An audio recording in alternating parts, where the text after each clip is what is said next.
I want to now look at another issue that also is in the public domain. This is now the new appointment of the KRA board, which has also, of course, had many Kenyans talking about it. We have the new chairman, who's Francis Muthaura. And a question that I think Shedel Frank is asking is, how can it be possible when Jubilee, with the leadership of His Excellency Uhuru Kenyatta, recycled the old four? I know I understand what I'm saying, Senator. Of course, is asking you guys. And we want also to just take this particular sentiment with the new appointment at the board at the KRA right now. Of course, we know Okiya Omtata had moved to court to challenge the extension of the current Director General of KRA. That is John Giraini. And right now, we know the board was dissolved. His extension now, I don't know, it goes until December this year. But there was a circular from John Kinyo himself as well, that all the CEOs, should actually, the term should be extended, I think, to beyond 60 years. I cannot remember that. But this was actually, many people saw it, that it was drafted maybe to cushion John Giraini with the KRA appointment. Let's just begin from you, Isaac Muthaura. This particular appointment. Yeah, thank you very much. And by the way, Debarl, today is my birthday. Hey, today is your birthday? Yes. How old? We're going to sing happy birthday, all of us. I'm going to be the prayer master. And just before I come to that, and I will comment about it, I remember I facilitated the National Youth Service to incorporate persons with disabilities in parliamentary training. Yes. And I was asked to come on board as a consultant. And I was supposed to be paid a lot of money, and I refused.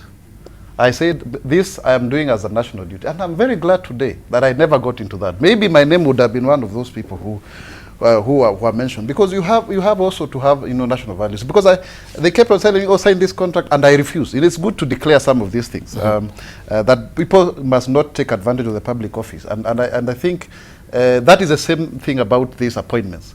First and foremost, personally, I think we must accept that there are very many competent people in this country who can also be given opportunity to serve. The young people have gone to school, and I think they are highly underrepresented in government. The same thing also with the persons with disabilities. I think we expected to see a minister with disability. We did not get. We have one PS, we thank God for her, but she's only one. You see, Article 54, Sub-Article 2 calls for 5% representation. Now, when you have Muthaura was a very senior civil servant. He was the head of public service. Muthaura has served as a Kenya the LAPSSET chair. Now he's at KRA.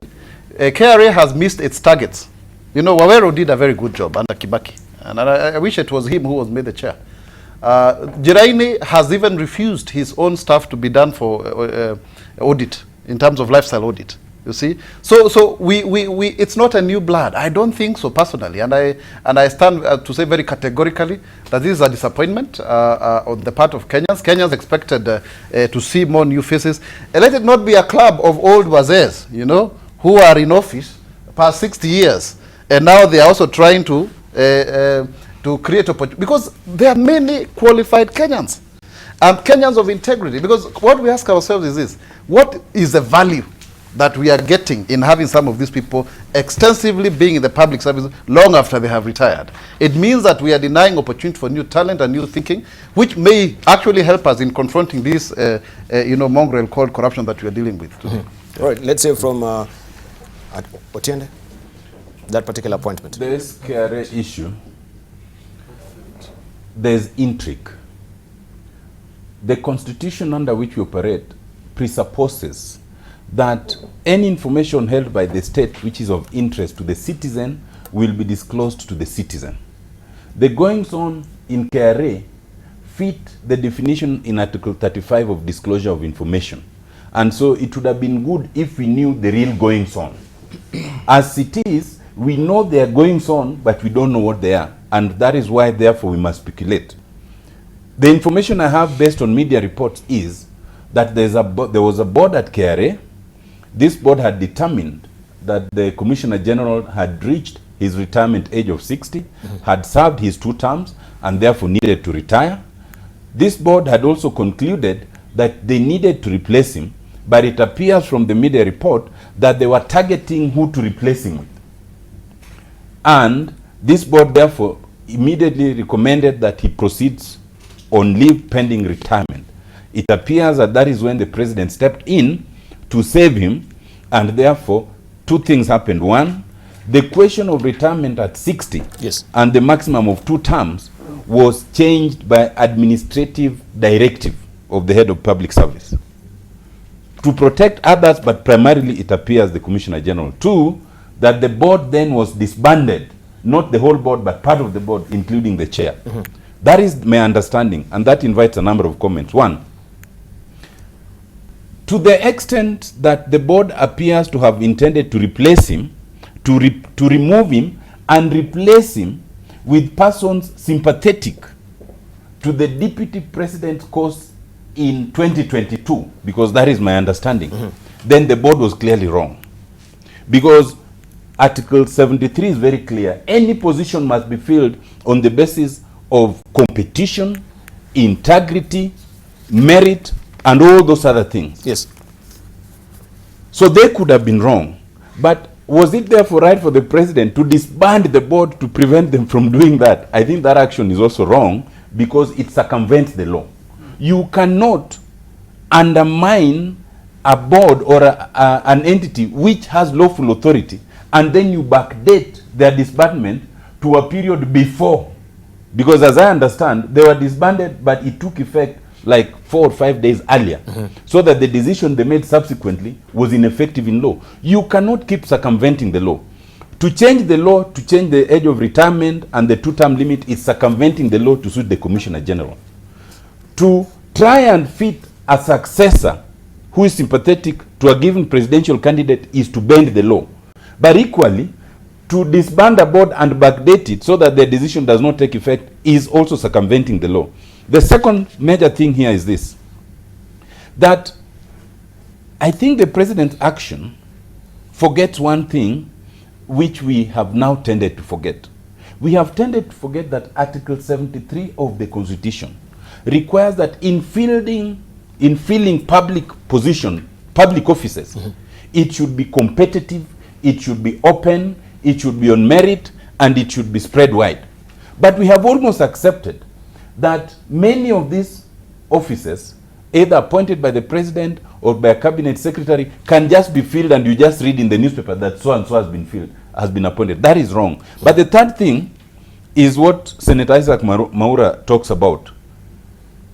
I think that however good you are, there must come a time when it must be accepted that either you are so good that you've trained other people to be as good, or you are good enough to sit and watch if there are other people who can match your position. Ambassador Muthaura has been good, in my view, historically, in terms of the offices he has held. But it can't therefore mean that we will permanently be putting people like Ambassador Muthaura to hold these positions ad infinitum. That even the Commissioner General, you reach 60, then the law is changed, so you can go to 65, to 70, to 80, to 90. There is a reason why we set this limit. I don't think that you can believe that there are not enough able young Kenyans who can do these jobs, and that therefore we must keep changing this to only keep certain people beyond a certain age. I think it is completely wrong. But as we say that, I think we are in a situation where, of course, public offices are tainted in many ways. Dr. Halwale says that members of parliament in both Jubilee and ODM did business with NYS. True. I think when he speaks, I want him to name them, because I'm sure I'm not one of them. It is unfair to make those blanket condemnations. We are in a country where under Article 10, people must take individual responsibility. We no longer just need to drop them names and generalize. Yes. People must be focused on. And therefore, I think on the KRA, it has been a multiplicity of improprieties. That is my summation. All right. Let's hear from, is it Isaac? I think I've lost my track of thoughts. Yes. Sequentially. Boni Halwale. Yes. Yeah, Boni. Thank you. The appointment of the good old man is just a confirmation that the governance of this country is now a preserve of a special members club. You can almost predict when there is a vacant position who is likely to get, by region, by ethnic background, and political association. You know, and age. You know, the Muthaura they are talking about, when I was appointed as an assistant minister in the East African community, and I was posted to Arusha, I found Muthaura was actually the pioneer of the new EACC, I mean the new East African community as we know it now. Those were decades ago. And that he is still the same one they are talking about, it beats logic. He might have been the most talented person, but the only reason why he's there is because, as I said, he comes from the right region, he comes from the right ethnic community, he is sitting on many secrets as a former chief of the public service, and therefore he's not going to ruffle any feathers at all. Because Kenya Revenue Authority is the one that collects our money. So these guys want to be sure that the person collecting that money comes from their club. And this is the time for the youth. And when I talk about youth, I include members of this panel at the moment. I think Jagoy and I, we are older than all of you. And Wamatangi, I tend to forget your age. Wamatangi, but you know, Wamatangi is Wamatangi himself. So, Jacoyo has to say, he has to say what he's fearing about me becoming president. Because every time my name is mentioned, he has to lament and say, oh, Mr. President. Are you afraid? Are you worried? I could appoint you. Let Bori finish. Bori. What we should be learning from this as younger members of, of this country is this: that as we continue wasting time driving tribal agenda, and by tribal agenda, I mean tribalism, and may the youth who are following us today know the difference between being a member of a tribe and being a tribalist. The two are different. As we continue driving and supporting tribalistic agenda, we are actually locking ourselves from out of any opportunity to participate in the government of this country. Why? Because even if you take the Mount Kenya region, you ask an ordinary Luhya, they'll say the Mount Kenya people have everything. The truth is not exactly that. The truth is that just a small number of families of Mount Kenya are the ones who have been benefiting from the system. There's a boy in Icharwa, is it Icharwa sublocation or location in Kiambu, who sells tomatoes, suffers in just as much as a boy from Malinya sublocation who does exactly the same job. Yeah, sure. So we have to free ourselves and challenge. Allow me, because Jacoy is here, I know Otienda has no problem with this one. We have to challenge these dynasties. These families that have got entitlement. These families that have got entitlement. We should live in a Kenya where a great-grandchild of Kenyatta, a great-grandchild of Jaramogi, competes at the same level with a great-grandchild of Amolo Otiende, with a great-grandchild of Mheshimiwa Wamatangi. The fact that you are saying, and the warning is there, it will come to pass. I saw the other day President Uhuru's son trying to speak in broken Kiswahili. In fact, he was reading from a phone in a function in Nandi or somewhere. You know, you take it like a joke, and 10 years from now, the boy will have been peppered and dressed and pampered and what have you. He will become the leaders of the youth. And yet we have got solid children at the university who would deliver better if they're given an opportunity to compete with the children of the rich. This is a principle I believe in. People are born equal, and people must allow to demonstrate what they can do, and not just to end up in the office the way Muthaura is ending because he wants to be taken there to protect interests. All right. Let's say from Mwatangi, even as we prepare our headline thoughts as well. Yes, I think Debarl, just a few points. One, I think it's important that we let our viewers this morning know, what really are these, what exactly are these board appointments? What does a board member do? I think that's important. First, it is important for our viewers to understand that the roles, the function of board members when they are appointed. One, if it is in terms of running or management of institutions like KRA, because they're deemed then to be the owners of the institution, a board probably meets thrice, if not twice, in a month. And so in terms of engagement of the individual, the issue one would be having, and that's where I would want to draw the comparison.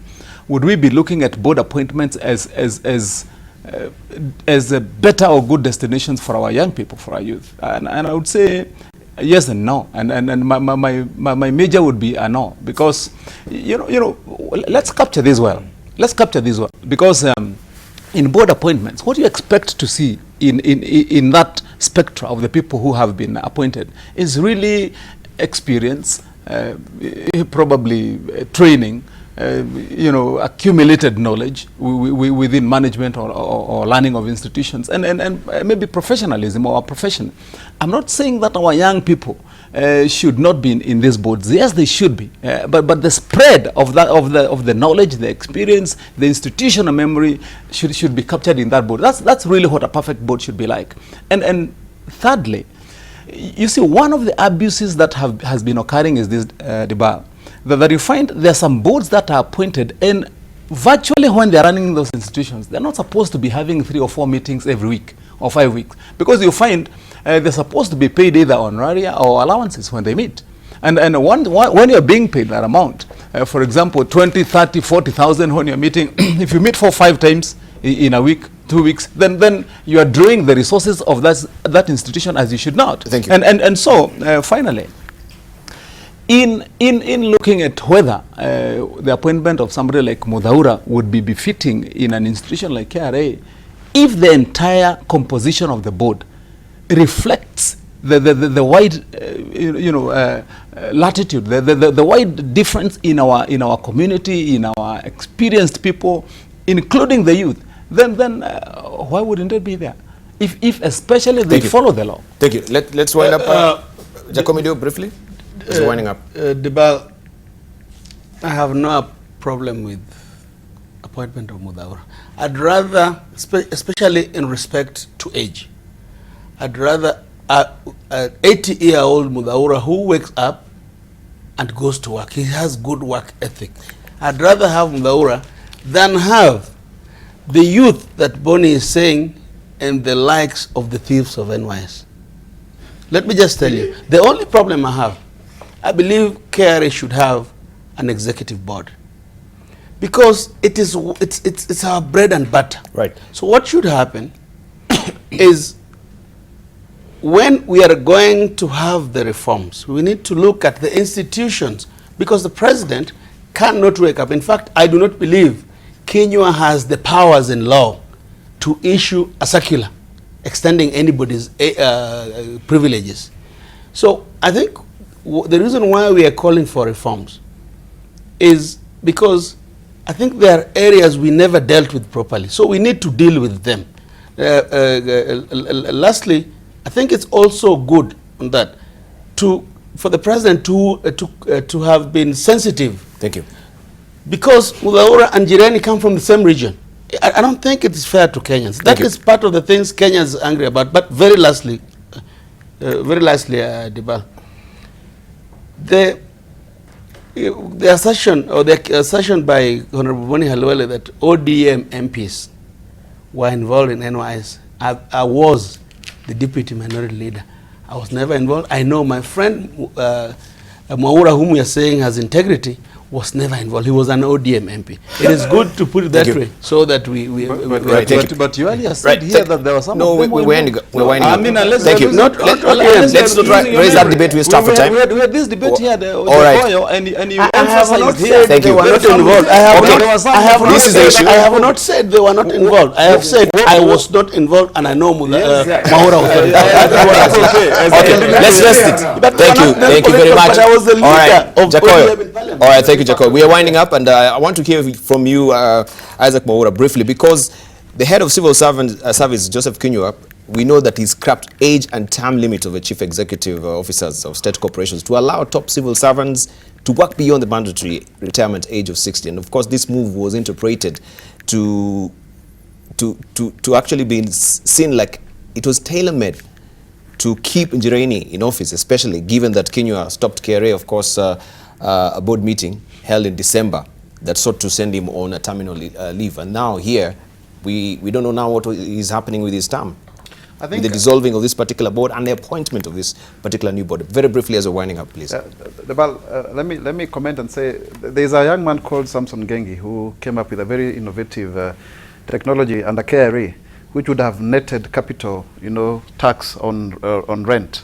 He was really frustrated by KRA itself, so much so that he was being told to share in the agreement, because it was supposed to be a multi-billion, shilling netting, application, and that is why we need more young people who can understand this country. So I do not agree personally. It's my personal opinion.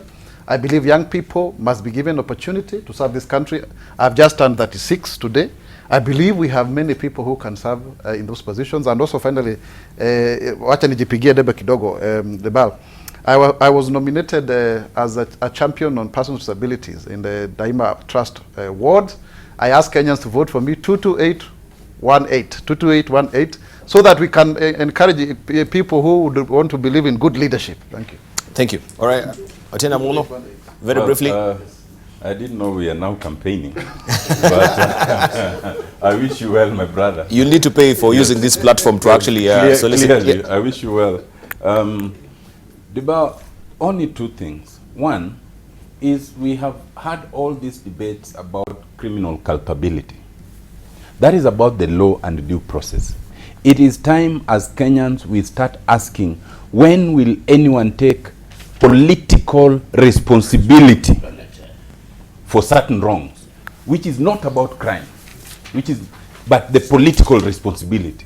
We are yet to see that in all these scandals in the last 10 or more years. That's number one. Number two, I think as Kenyans, we need to introspect.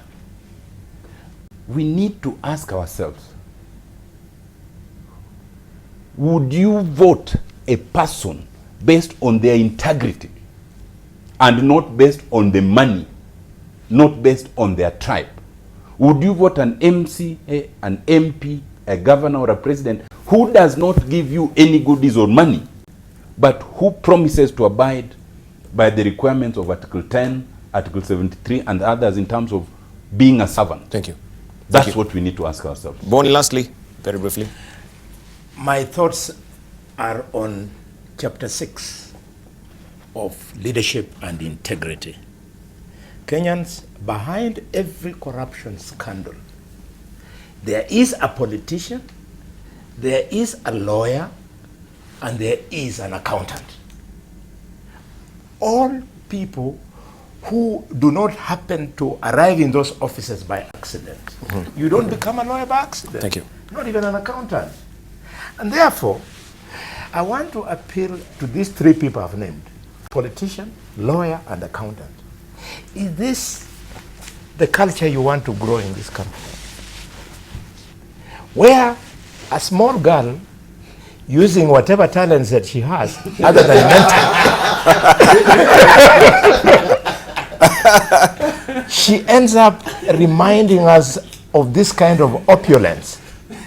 We thought Josephine Kavura had reminded enough of it to us.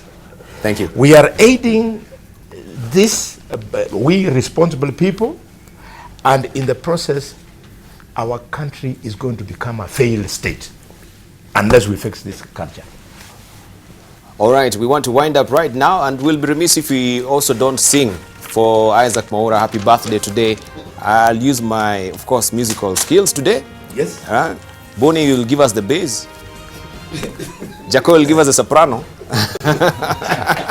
So let's go, all of us. Happy birthday to Isaac. All right. Happy birthday to you. Happy birthday to you. Happy birthday, dear Isaac. Happy birthday to you. Gracias. Gracias.